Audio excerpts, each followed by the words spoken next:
said this is the first autobiography in which the author has written an exposé of himself. Well, I'm happy to agree. If your life is one long success story, it won't make for a good read. What's more, you're most likely a liar. We all have ups and downs, trials and tribulations, failures and triumphs.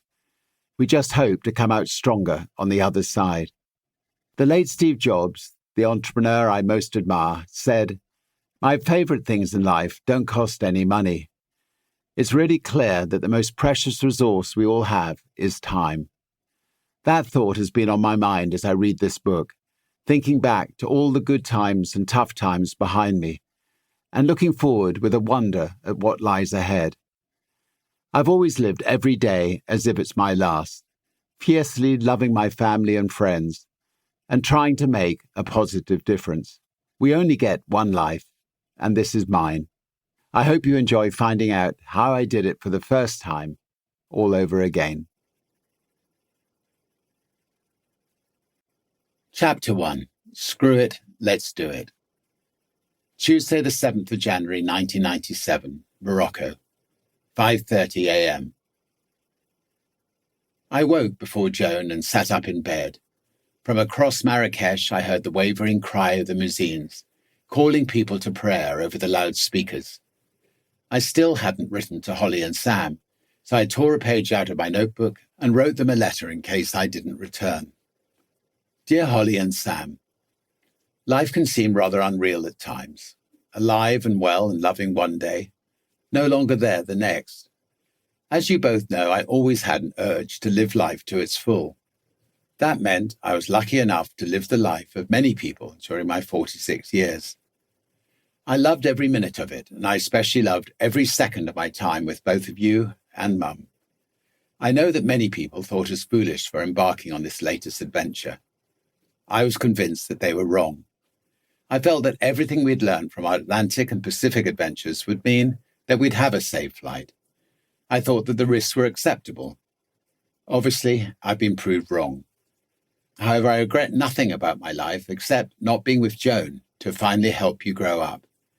By the ages of 12 and 15, your characters have already developed, and we're both so proud of you. Joan and I couldn't have had two more delightful kids. You're both kind, considerate, you're full of life, you're even witty. What more could we both want? Be strong. I know it won't be easy, but we've had a wonderful life together, and you'll never forget all the good times we've had. Live life to its full, yourselves. Enjoy every minute of it. Love and look after Mum as if she's both of us. I love you, Dad. I folded the letter into a small square and put it in my pocket. Fully clothed and ready, I lay down beside Joan and hugged her. While I felt wide awake and nervous, she felt warm and sleepy in my arms. Holly and Sam came into our room and cuddled into bed between us. Then Sam slipped off with his cousins to go to the launch site and see the balloon, in which I hope shortly to fly around the world. Joan and Holly stayed with me while I spoke to Martin, the meteorologist. The flight, he said, was definitely on. We had the best weather conditions for 5 years. I then called Tim Evans, our doctor. He had just been with Rory McCarthy, our third pilot, and had bad news. Rory couldn't fly. He had mild pneumonia, and if he was in the capsule for 3 weeks, it could get much worse. I immediately called up Rory and commiserated with him. "I'll see you in the dining room," I said. "Let's have some breakfast." 6:20 a.m. By the time Rory and I met in the hotel dining room, it was deserted. The journalist who had been following the preparations for the launch over the previous 24 hours had already left for the launch site. Rory and I met and hugged each other. We both cried.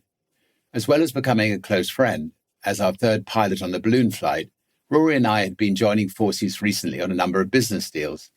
Just before we had come out to Morocco, he had brought a share in our new record label V2 and had invested in Virgin Clothes and Virgin V, our new cosmetics company. "I can't believe I'm letting you down," Rory said. "I'm never, ever ill. Never." "Don't worry," I assured him. "It happens. We've got Alex, who weighs half what you do, so we'll fly far further with him on board. Seriously, if you don't come back," Rory said, "I'll carry on where you left off." "Well, thanks."